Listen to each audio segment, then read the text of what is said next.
living in a world gone geek. It's time to geek hard or go home. The podcast is real. Here's your host, Grounded Geek. Hey everybody, welcome. Welcome to the podcast is RealLY Live. Here it is Sunday night. It's an alternating Sunday, which means we're live, and here we are. So welcome. As always, my good friend Utah is with me. Hello. Greetings, fellow programs. And we are minus one of our teammates tonight, but that's okay. So Aaliyah has got some stuff going on, so she couldn't be with us tonight. But we are here, and it's a big night. It's Oscar night. But it feels a little weird. We were just having a discussion before we even came on the air. It's like, do we even want to go on? Like, I was literally right up to the last minute, almost canceling this because it feels weird, right? Yeah. It's just a weird Oscar year. Yeah. I think. Oh no! Come on, Jeff. Come on, you can do it. Oh, come back to us, Jeff. What I think Jeff is saying is that it's just feels weird. Why does this happen? I don't know. Oh, well, there you are. You were frozen and just like bits and pieces. All and right. Now you're pixelated. Well, I don't know if I'm still live, but we can hear you now. And maybe I'm just losing Utah. This is a weird thing.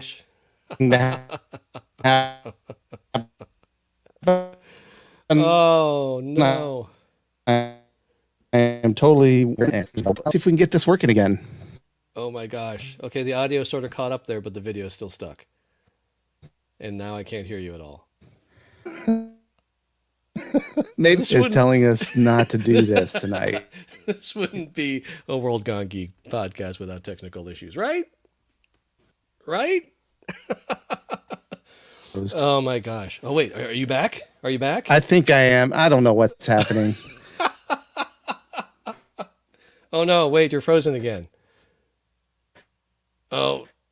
No. What is going on? I think you're right. I think the fates are telling us perhaps we just need to give it a break. Oh no. This is why I feel like municipal internet would be good. Because let's face it, the internet has kind of become a utility, right? Like telephone and water and electricity. So perhaps we should start treating it as such. But that's for another episode, because I don't know what's going on.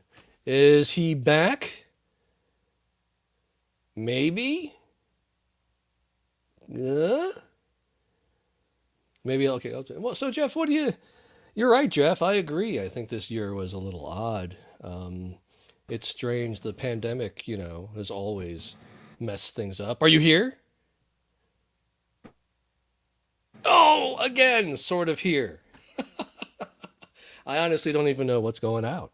I have no idea what's going out live on the stream. Based on my studio view, it looks like Jeff is frozen in time. He's a man lost in time. But what we were discussing while he's hello? Hey, am I here? Are you here? I don't know what's going on. This is so bizarre because I'm doing a speed test. Let's do it. We're going to do a speed test live on our show. Okay, so if anything happens, we'll blame Ookla. All right, hold on. I'm actually going to This is garbage. It's got to be it's got to be Streamlabs, I'm thinking, or StreamYard at this point. StreamYard at this point. I can't imagine because look at my numbers. Are they triple digit? Are you getting that? Oh, it's supposed to share it. Oh, I didn't add it. There it is. Oh, that's plenty. There's no reason for this stream to be going so funky on my end. Right. There's no reason for it. Right. I mean, even your upload at nearly, at just above 19 is plenty. Yeah. there's nothing that should be preventing me from going out. It's absolutely unbelievable that it keeps happening to us sometimes on the strange. show. So it must be something in between you. It must be on StreamYard's end somehow. Yeah. Maybe there's a DNS swap that didn't happen right or whatever. I don't know. Anyway, so here we are. Remember how I was saying maybe we shouldn't even bother going on the air with this show today? This is one of the reasons why right here. All right. So if you, and I'm just going to say this right now, if you're out there in the audience and you're watching, please chat with us because we need it tonight. Like we need some interaction because there's just so little to talk about. The fact that, the point that you made previously there with my camera, trying to straighten it out here. I feel underdressed. I feel underdressed. I know. Well, I wanted to make sure I was all fancy for the Oscars. Oh, for the Oscars, of course. Yeah. Oh, wait, I might have a bow tie over here somewhere. Bow ties are cool. That's right. You made a point that was I thought was really interesting, and I'd like to talk about it. So it's Oscar season. And all of the movies are available to anyone through all these services. Yes. They're the most available they've ever been. And I feel like nobody has seen any of them. Right? I mean, most of the people that I talk to are like, I haven't even seen, half of the stuff that's out there. And there's not not really an excuse for that because we have access to so many of them. Yeah. My point was, of all the years, this year, the films to me seem like they've been the most accessible ever. Yeah.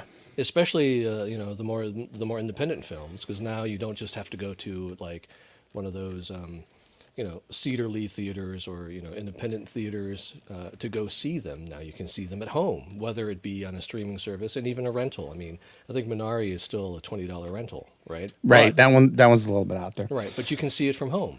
And so to me, it feels like there's an irony there where these films seem to be the most accessible they've ever been since previous years, because you don't have to go to a theater for any of these now, and you don't even have to go to a specific theater now. And I could be wrong, but it seems to me that fewer people have seen fewer Oscar-nominated films.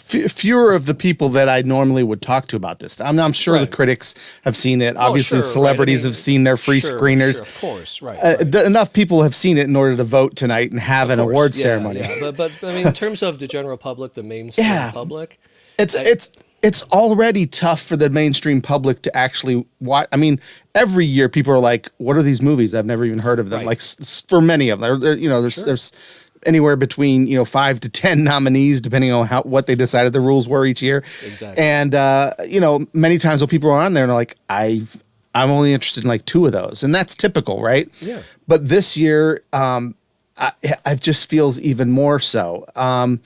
If we're looking at, I'm looking at the ballot right now. So for Best Picture, we've got so it is 8. There's 8 this year. And the first one's The Father. That is the Anthony Hopkins, Olivia Colman, some other folks in that. Looks obviously like it could be very good, and it's a very timely message. It looks like it's about dementia, maybe. I don't know. Yes, it's about, yes. I don't know, but it looks like it could be very good. Yeah. Haven't seen it. Next, Judas and the Black Messiah. It was on HBO Max. If you haven't seen it yet, see it. I don't know if it's still there, but I think it is, and it's fantastic. Yeah, it was really well done. Mank is on Netflix. Oh, that's a black and white one, yeah? Yep, it's based on the life of Mankiewicz, who wrote Citizen Kane, and I watched it. It's very boring. It really was. I mean, the story wasn't there. It was just not interesting at all. And was there anything good about it? Gary Oldman was great. Was he a great Mankiewicz? I have no idea what Mankiewicz was like. This is a David Fincher film, which is usually a little more intense and exciting than a guy writing a screenplay for 2 hours. No, it's not what it's about. I mean, they go into a little bit about the whole communist witch hunt and all that kind of stuff, and the things that were going on at the time, and so they went that route. And he's writing Citizen Kane, but it's not very dramatic. It's just not very interesting, in my opinion. Okay. It's very well, photographed in the black and white, and I'm sure that he's doing a great job as an actor of Mankiewicz. I have no idea what the guy was like. But I'm so tired. I told somebody earlier on Facebook today, my thing is it's another one of those Hollywood in love with itself movies. Yeah. Hollywood loves to do movies about themselves. They think this is great. Like, oh, look at our history. Look at what we went through. Look what actors, we're the artists that are saving the world. And it's just like, come on, guys. No, don't get me wrong. It's important. I mean, I'm a huge movie fan. So this is not me knocking them. Right. But it's just this idea that, look at Quentin Tarantino made, his kind of love song to Hollywood last year or whatever. Yeah. And people and Hollywood they eat that stuff up. If there's a movie about Hollywood, you're gonna get an Oscar nomination pretty much. It has to be well done still, but I'm just saying it's like they love to nominate stuff that's like about them and about their history. And that bothers me a little bit because I'm just like, here, you're already at a major event that is really designed so that you can pat yourselves on the back for what a great job you did this year. You know what I mean? Can you be a little bit more subtle about it? Well, yeah. I mean, it's like at the end of our podcast season, us just having an episode where we go, "Hey, weren't we awesome this year?" And the best World Gone Geek podcast goes to us. Yeah, exactly. the best hosting trio of a podcast called World Gone Geek. Utah, Aaliyah, and Jeff, and I don't know. It's a little self-congratulatory. People get it. I think even people in Hollywood get it, but it's still fun. I still enjoy it. I watch it every year because I just want to see, what movies are, because I love movies, and so it's all good. But at the same time, like people, that whole self-congratulatory thing, people are a little sick of, and as a result of that, movies that are basically that same thing, to me, are just kind of And that's what Mank is to me. It feels like every year there's something that's like a love story to Hollywood, and this is this year's. And this is this year's. But I just didn't find it all that interesting. There's some interesting parts, and some of the dialogue is well written. But I just overall, it was just not engaging. I couldn't get into this story. How long of a movie was it? I don't remember. I think it was long. I think it was like 2 hours. Like 2 hours. I mean, a typical movie, but yeah, I just. I couldn't. And then to come to find out, like most historical movies, half of it isn't even right. Of course it's dramatized. Yeah. They didn't even apparently, they make it look like he's the only one who wrote it. And apparently there are other people who got involved in the writing. Apparently, it was not well received right away by other people in Hollywood. They, and I think it's because of their loyalty to, not Charles Foster Kane, but the guy he was, I'm blanking on the newspaper guy who's like the focus that they say the movie's actually about. And that's the whole tension that's being created because he's very, high up and rich and Hollywood elite and all that. Okay. Anyway. So Mank, it's okay. I wasn't enthralled. Minari or however you pronounce it. I know I'm going to butcher it and I feel terrible about that. Minari's good. Is that good? Yeah. I want to see this so bad, but I cannot justify $20 right now. Yeah, I was a little disappointed that it's still $20 rental on Amazon Prime. As soon as it hits one of these services, I'm watching it. It looks amazing. It does. I love the story aspect of it, and for me, as part of an Asian immigrant family who did end up going to, we're considered the Midwest, right? Mm-hmm. We didn't move to the Midwest to become farmers. But, sure. But the story, has enough similarities, and I feel like, especially being in between in the 80s too. Right. I mean, yours was earlier. Yours was 70s, but in the 70s, grew up in the 80s.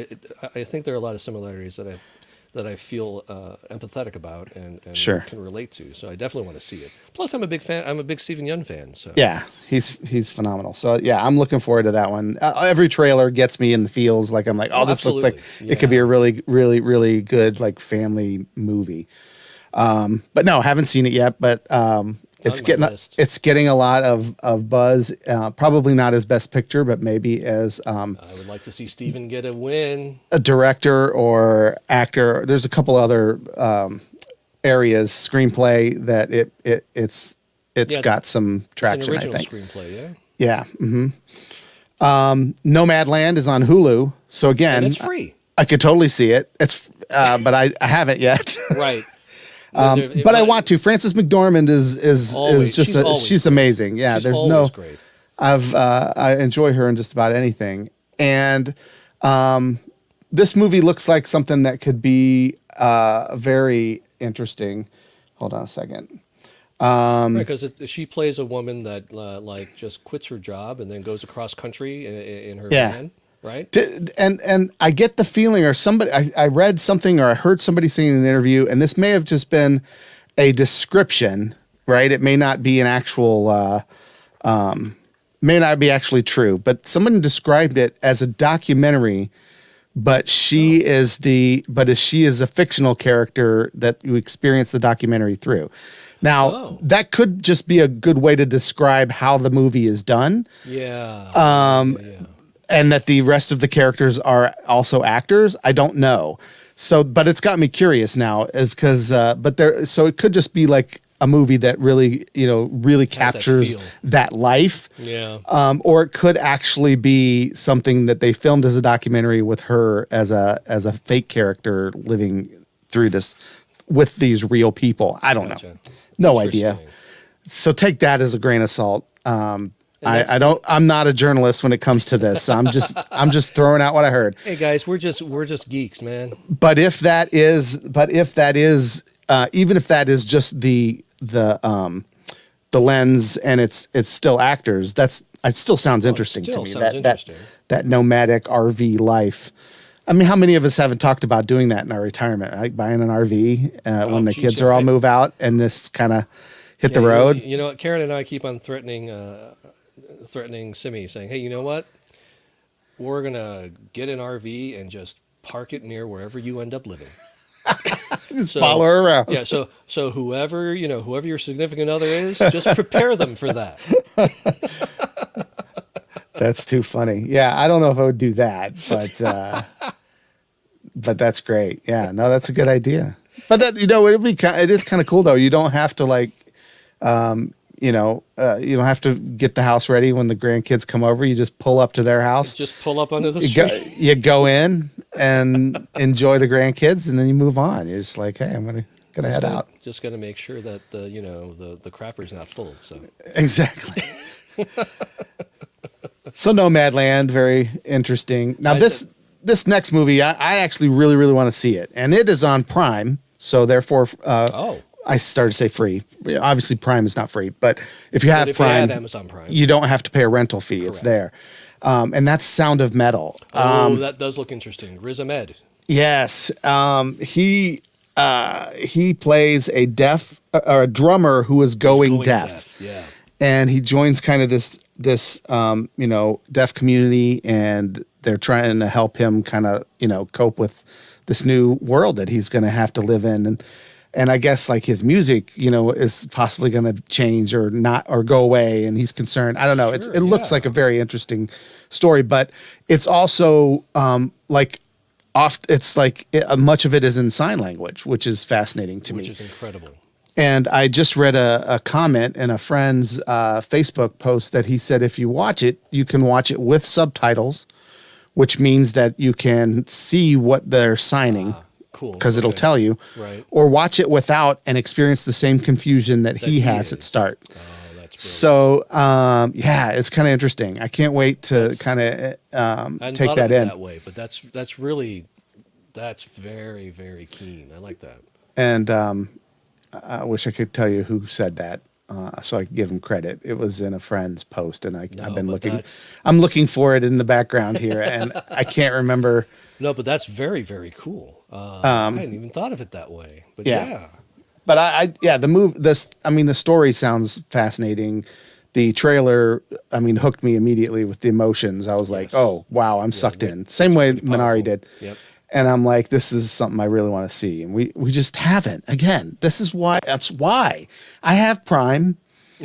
Right. It's we have time. We're at home. Yeah. Right. And I just haven't done it. We're streaming other stuff. It's an interesting. There's an interesting juxtaposition there where, I mean, look, I'm spending time like binging TV shows and Same. and all that stuff. So it's not like I couldn't take a 2-hour slice to actually watch Sound of Metal or Well, No Man's Land or, I think part of it for us it comes into the fact that there's other people who want to see that one, so I could just watch it on my own. Like, and I sometimes have movies on in the background when I'm working, but I don't. That one I don't want to have in the background, especially if there's subtitles involved, because I gotta pay attention. If it's dialogue, then I can like just kind of I can work and just kind of in the corner of my eye I know what's happening. Right. This would be a lot more than that. So I don't know that. But there's other people who want to see it and they'd be like, oh, you're gonna watch that without us. So I hear you. Yeah. We haven't been able to work it out where enough people who want to see it are in the room at the same time. It can also be a scheduling thing. Absolutely. Yeah. So Sound of Metal is definitely on my list. The next one is Promising Young Woman. And that was pretty good. You saw that. I did get to see that. So the buzz I'm hearing is that it deserves everything it's nominated for. I don't like that. It's such a different and unique way of telling the story. And it's a very, very cleverly written, very well directed and acted. Carrie Mulligan is brilliant in the role. And I for the entire time I'm like, oh, she looks so familiar. I know I had a crush on her at one point, but I don't remember what. And then it hit me. She played Sally in the Doctor Who episode Blink, which in my opinion is one of the best Doctor Who episodes ever. That's a great episode. Right? That introduced the Weeping Angels. And so I was like, oh, that's who she was. That's interesting. That's where my crush was. But yeah, it certainly deserves all the accolades. Now, based on the competition, especially for Best Actress and who she's going up against, do I think that she would deserve that award? Not having seen the other ones, it's tough to say she should get it above Frances McDormand, or but it definitely deserves all the accolades. It was really well done, and it's also pretty relevant and poignant for the times that we're in. And the ending certainly makes you think and talk about it afterwards. So. Yeah, it's on my list too. I want to see it. It's supposedly it's very stylized. Like the style of the filming is different, like the filters and the way it's like the color grading and everything else is very. It's very obvious in terms of the tone of the scene that's going to happen or is happening based on the color grading and everything else. So there's definitely a lot of effort put into the visual presentation of it. It was really well done. It's definitely worth a watch. Yeah, I'm gonna check it out. But again, I don't know what that's on. I think it's still a rental. I think it's still a rental. Yeah. And then the final movie that is The Trial of the Chicago 7. That one I did see. Right. And Netflix. Yeah, that was excellent. I watched that twice actually. Because my wife was interested, and so we watched it again. And that's not the only movie. There was another movie about the Chicago 7 too, but that wasn't. What? I think there was this year. I think it was more of a documentary than a film. Oh, maybe. And because this one's Aaron Sorkin, right? Yeah, yeah. And so this one's kind of more of a dramatization of it. Well, the interesting thing to me is that this movie crosses time periods and characters with Judas and the Black Messiah. Oh, that's right. Yes. So Fred Hampton is a character in Trial of Chicago 7. He's a side character. He's not the main character. He's a side character. Because you're right. The times overlap.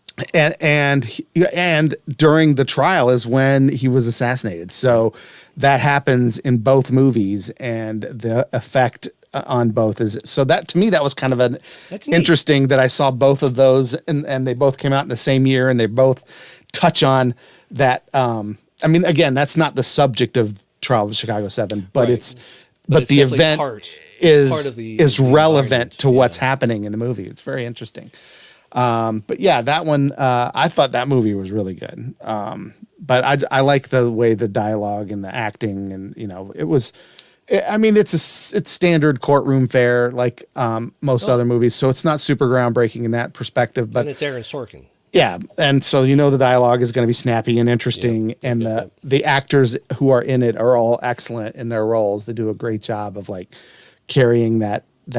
And I love the way he unfolds the story too. Like it could be a boring courtroom drama, right? But they unfold the story in a way that is compelling and makes me, and I didn't know all the details of that, and I'm sure they're not all completely accurate because again, this is a history movie, which means they're going to take some liberties. Sure. But yeah, I thought that movie was fascinating. Well, so hey, you saw it twice, so.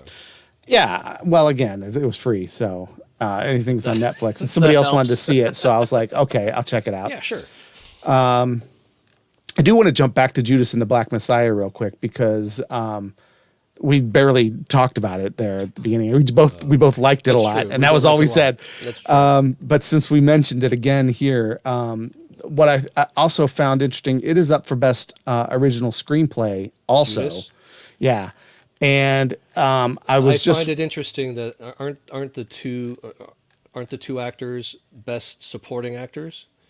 Yes, apparently. Which I find interesting, right? Well, Daniel Kaluuya and Lakeith are both right. Which one is the star? Because the Kaluuya plays Fred Hampton, and that's technically what the movie's about. But the movie is completely through the perspective of Lakeith Stanfield, who betrayed him, and was the informant. Yeah, the Judas.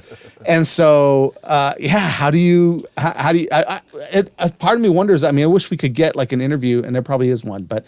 I wish that we could get an interview with those two and ask them how they feel about that, or if it was even like because usually the way these nominations happen is the film companies submit who they want for things they want. Decides, right? Yeah. So they would have had to submit them as supporting instead of, and I wonder if they kind of agreed, hey, you know what I mean? Like, let's not fight over this. You know what I mean? True. Right. And let's just do supporting. But I don't know. To me, it's like, there's so many and it is a good question. Who is? Right? Because the movie certainly, arguably, is about Fred Hampton. Yeah. And Daniel Kaluuya does an amazing job. He sure does. He's great in everything. In that role. But he's been great in everything he's been in. So, yeah. But then you're right. But the movie's really from Lakeith Stanfield's character's point of view. So does that make him the lead character? It's hard. It's a tough one. And then you've got both of them in the same category, and so then you wonder, well, then so the votes are going to be split, which is going to give it to someone else. It's kind of like it's kind of like the presidential primaries when you're like the whole. It's like you end up with the two that you want. It's like stop arguing and run as together as a. And then the one we don't want will go away. But no, the one we don't want ends up getting it. Yeah, that kind of stuff. But it's going to be an interesting category to watch, supporting actor, especially since they have. Who else is in there? Well, Sacha Baron Cohen. From Trial of Chicago 7. I heard he was excellent. Not Borat, because that's up for stuff. That subsequent movie. That's been up for things in like Gold Globes and everything. So this one's actually for his dramatic role. For actual dramatic role. So in that he is a supporting role. He is not. But that's another one though. That's a whole cast, right? Who's the main character in that movie? Ensemble there, right? Like nobody's the main character. Right. And so many of them are good. How did Sacha Baron Cohen end up getting the nom? Yeah. No offense to him. I mean, he's deserving of it. He was very good in it. Sure. But there were some other really good performances in that as well. What's the limit on? Because I know best film went up to 8. I think it's still 5. I mean, it's 5 in every other category only has 5. So either there's a rule or they're just stopping at 5. Right. I find it interesting that they would expand only 1 or 2 categories. Right. Because you would think that they would just go across the board because, I don't know. Well, and here's another one that's tough like that. One Night in Miami. Did you see that? That was on Amazon. That's on Amazon Prime too. It's free, Utah, if you have Prime. Oh, so watch it. I need to watch it. That was really interesting. That premise to me sounds amazing. It was a very interesting story, and everybody in it is great. But only Leslie Odom Jr. was nominated, which I find interesting. Right. But again, how many? You've only got 5. There's 4 characters in that movie. Right. There's only 5 nominated. They're right? all they're. In fact, I would even argue that maybe Leslie Odom Jr. is not even. Well, I mean, it's a supporting role, but no, his is important. His is just as important. They're all important. I don't know how you would pick. Well, that's the thing, right? And so this is much like the Judas and the Black Messiah. It's like who gets the nomination. Right. It's a and Trial of Chicago 7. Those two are ensembles, and so who gets it? Right. Well, then in this case, it's those two. And then also begs the question: why did Judas and the Messiah get their 2 actors in? Right. I mean, they're both they're both excellent. because well, just like in Trial of Chicago 7 and One Night in Miami, the studios just kind of like rock paper scissors, or did they pick the horse, the actor that they think has the best chance, or maybe it's tough. But then again, I can't admit. Well, I guess I could see the studio going, well, Leslie Odom Jr.'s got the most name recognition, and blah blah blah, and so if I really examined it, he probably has the most character arc, the most at stake, and the most to do in that movie. If I'm really honest, all right, that makes sense to me. Okay, now that I'm thinking back on it, that makes sense then. Okay. If you watch it, like he's the one who actually kind of experiences change throughout they all somewhat, but he's the one that has the most... the night that made him change his perspective on how he's going to approach the fight for civil rights that these guys are going through. Whereas some of the other ones, it's kind of they already kind of are in their place, and they're trying to convince him to take his spot. Is he kind of a proxy for the audience then? I don't know that anybody can proxy because these guys are famous. Well, sure, right. Do you know what I mean? Right. The whole concept is that he is like you've got a sports star who's becoming an actor, Jim Brown. You've got Muhammad Ali. You've got Malcolm X, and so Leslie Odom Jr.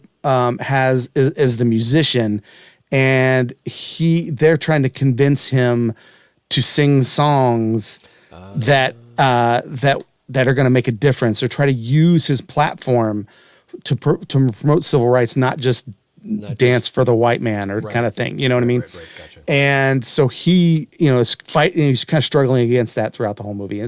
That's a very interesting story, and just to see his kind of like understanding. They're like, you have a chance to speak out and like make a difference for. Gotcha. You've got a platform. Yeah, you need to use it. Yeah. And the other guys are already kind of doing that. Something. Yeah, Gotcha. yeah.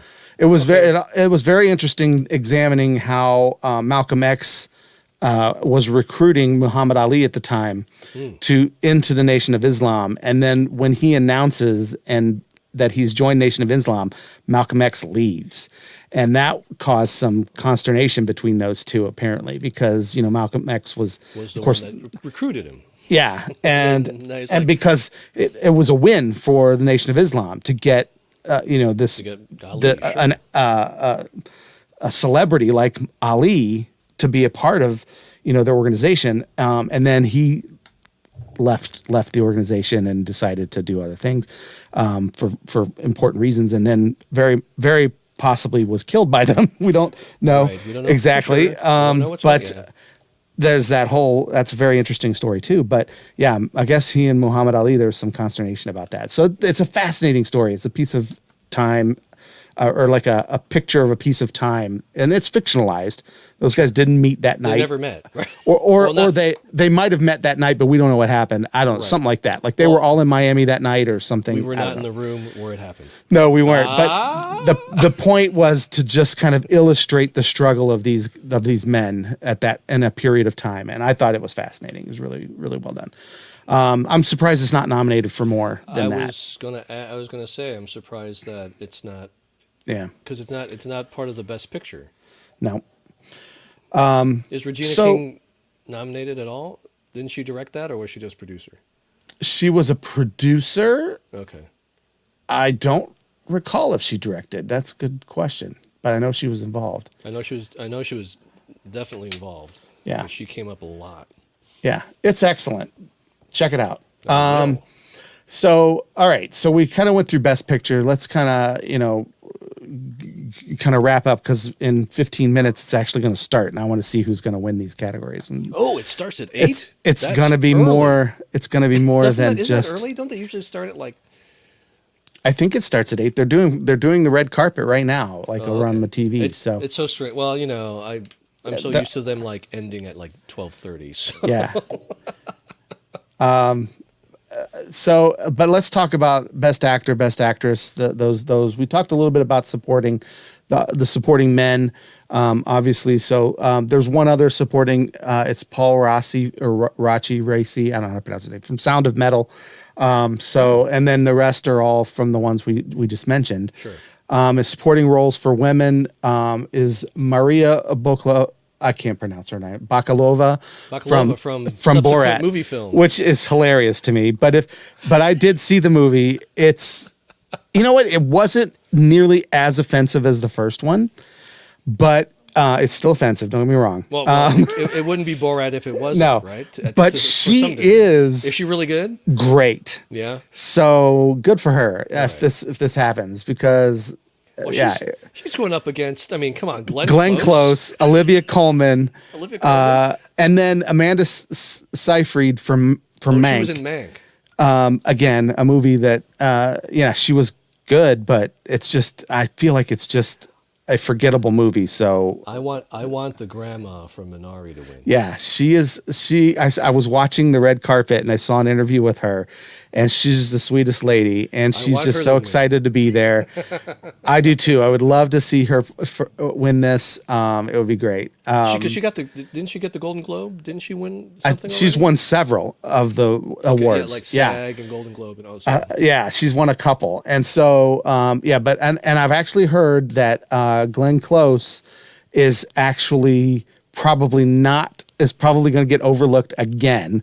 She gets blanked every time she gets up there. It's almost she's almost at double digits now. I think so. 10 times, right? Which is because she's a great actress, but she's a wonderful actress. But but I don't know. I have no idea if this is gonna be the one. The guy I was watching right before we started was saying that if anyone's going to be a spoiler, it's Olivia Colman, who is phenomenal. Like, I love her in everything. She's great in everything she's done. Yeah.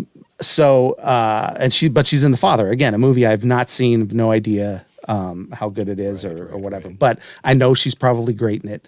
But I am rooting for Minari as well. Yoo Jung-yoon, I think, if I'm pronouncing it correctly. Yes, that sounds. But then, so the big categories other than Best Picture, obviously, is actor and actress and leading roles. So let's start with the actors. Riz Ahmed, Sound of Metal.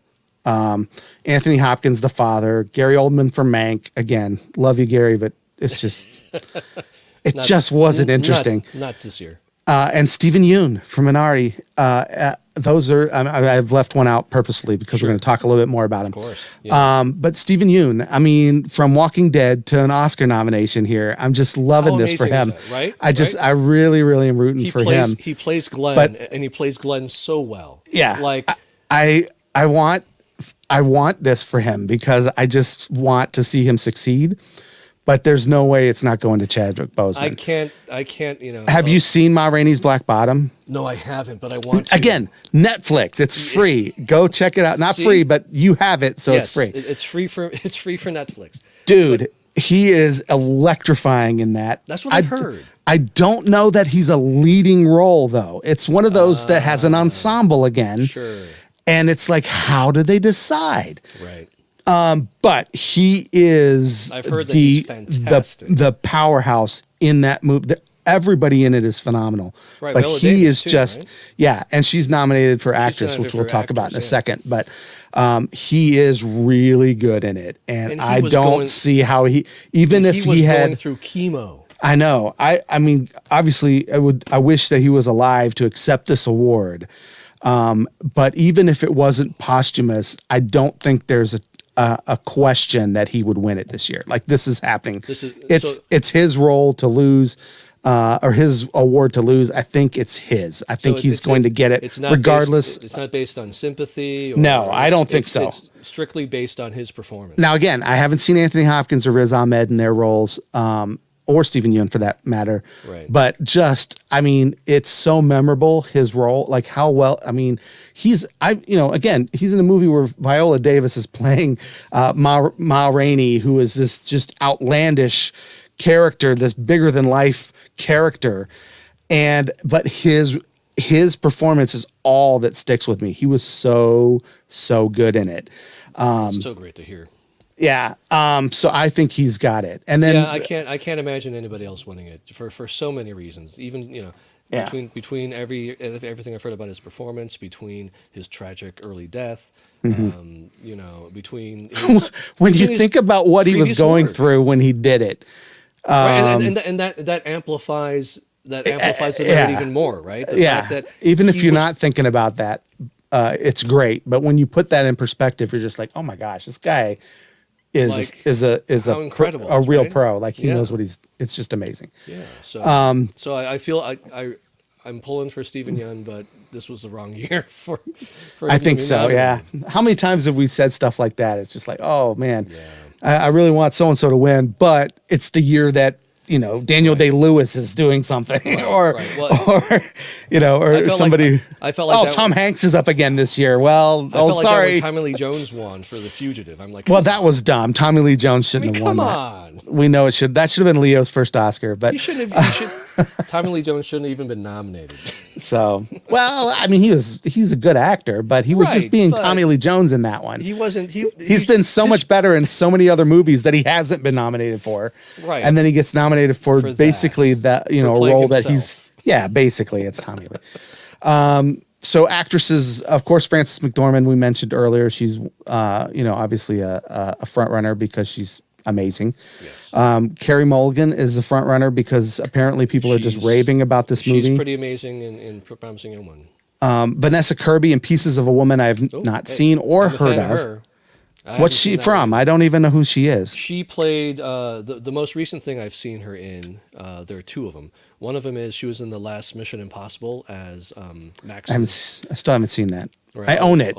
I bought it digitally and still haven't watched it. It continues the trend of the Mission Impossible movies about they're so stunts fun. being more fantastic. They're just the blast to watch, right? I'll check it out. They're an amusement park ride and it's fun. But she was also in that, Hobbs and... What was that Fast and Furious? Hobbs and Shaw. I didn't see that yet either. I want to. She was in Hobbs and Shaw because she played... Okay, so I don't know who this is still. She played Shaw's sister. She played Jason Statham's sister. Gotcha. All right. I'll check it out. Those are both movies I want to see, so I'll find out who she is at some point. The Andra Day is Billie Holiday in the United States versus Billie Holiday. Not seen it, but I'm hearing good things. But I don't think it doesn't seem like it's got enough buzz for the win. I feel like Viola Davis has got this in the bag. Viola Davis, Ma Rainey's Black Bottom. She's really good in it. Like I said, the character is just so over the top. Well, I mean, so people talk about like other actors and actresses transforming for the roles, like Kristen Bell. I didn't even realize it was her. Well, right? Until I was like, who is this? And I had to look it up. She's an actress that I don't think ever gets mentioned enough in terms of how she transforms herself for the roles. So I feel like this one should be hers. Yeah. And I haven't even seen the movie. Yeah. No, she's getting a lot of buzz. But again, it's just like you said, like I had to look up to see if it was Viola Davis. Like I wasn't sure who was in the movie. Obviously, Chadwick was immediately recognizable to me. Sure. She is so different looking in it and acting so outside of herself. And again, that's what the acting is. And if you are able to just be this other person, and apparently, this is how that Ma Rainey was. She was bigger than life and just an interesting character, and Viola inhabits her. So I have a feeling she's getting it. So that movie may claim the two top acting spots, which would be amazing because that would be the first time that a person of color would have won both in the same year. That's true, but again, you can't assume Frances McDormand is not going to win something. Like she is. She's pretty fantastic no matter what. I think it's between those two. That's my guess. I mean, my favorite role of hers was Darkman, but that's just me. So. Wait, she was in Darkman? She was the lead. Yeah, she was the lead. How do I not remember that? You don't. I will say that. I just don't remember that was her. I now have to watch that again. I love that movie. It's her and Liam Neeson, man. That's great. No, I obviously remember from Fargo. She's absolutely phenomenal in that. She was so great in Fargo. Yeah. Don't you know? She's phenomenal. Well, and anything she does with the Coen Brothers is great. So, and Raising Arizona, she's great. Oh, she's virtually unrecognizable in that. She's so much younger, and just like the way she's all made up is just so different from all the other roles she plays. It's just funny. But yeah, great movie, great actors. So yeah, I think it's between those two. But yeah, it's going to start in about 7 minutes. We're going to have to check it out. Best director, I'm pulling for Chloe Zhao, even though I haven't seen Nomadland. But yeah, that would be good. I mean, hold on, I'm looking to see who else. It's a pretty. Why doesn't it say their names? It's just the I don't know. movies. So Mank. Sorry, David Fincher again. No, but like Lee Isaac Minari would be Nomadland. Nomadland is Chloe Promising Zhao, Young Woman. Emerald Fennel, and Another Round. I haven't even heard of. I don't even know what that is, and I don't know who Thomas Vinterberg is. But yeah, I mean, just the fact that you've got Chloe Zhao and Emerald Fennel, two women. The last woman to actually win the Oscar was Catherine Bigelow for Hurt Locker. Yeah, right. Yeah, and that was how many years ago? Yeah, I think it's time. And before we go, I do want to mention one more interesting category for tonight, and it's not one you would normally necessarily think of, but as geeks, it's definitely what. Best pet in the movie? No. This is as a geek show, we need to talk about the fact that this is the first time, or maybe not first time, but it is definitely a significant time that documentary short subject is a movie that was created for a video game. So the documentary short subject Colette was actually created for Medal of Honor game. It is a short documentary about a female freedom fighter during World War II named Colette. How about that? It's produced by the video game company and some other companies. So that's I kind of am rooting for that just because it's like how cool a video games company is. What a weird. It's not for effects or graphics or CGI or something. No, it's a documentary short subject. So since it's produced by a video game. So it's Medal of Honor, meaning it's got to be World War II, right? Yeah. She was in France, and I think her husband was a soldier or something, and I think he died, and she was like a French resistance fighter or something. Wow. Okay. And so it's supposed to be a very interesting documentary. I'm actually anxious to see it. I need to find it now. Yeah, but how cool is that, right? So I will buy the game for it. Let's check it out. Let's root for them tonight, and make sure you fill out your ballots. And if you are watching this, go to our I'm going to put up a Facebook tomorrow. I want to know. This is the 93rd Oscars, so there's 93 best pictures, and I have a list of them. There are 90. Yeah, not just how many have you seen, but which of the 93 best pictures that are out there is your absolute favorite best picture of all time. So this is like to you your best of the best pictures. Gotcha. And some of them you're never going to seen. You've not seen movies from probably 1938 and different whatever. But and so it might be right. It might be something that's more recent, which I get. But go to our Facebook page tomorrow, or if you're listening on the audio, today is Monday. Actually, if you're listening on the audio, it might be next year. It might be next year. So you might be listening to this and being like, these movies were last year's movies. Why are they talking about it? You're listening to the wrong episode, sir. Right. Listen to our 2022 episode for those. But no, you're going to want to check that out. I'm going to put up a poll or an image, and I want everybody to go and tell me what your favorite best picture is.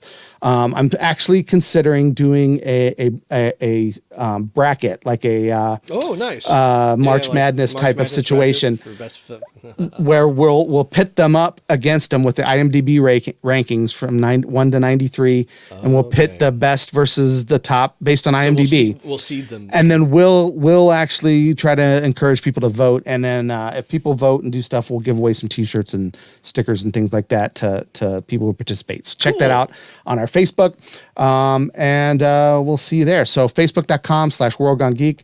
Make sure you join us on Twitter, Instagram, and now the Tickety Talk. That's right, TikTok. We're throwing some weird stuff on TikTok from time to time, trying that out. So check us out there. We are glad that you've tuned in. We are going to be doing this every other Sunday starting. And in 2 weeks, I think we're going to be talking about Mortal Kombat. So not just the movie, but the game, like just Mortal Kombat. So we'll see you guys then. Yep. Finish him.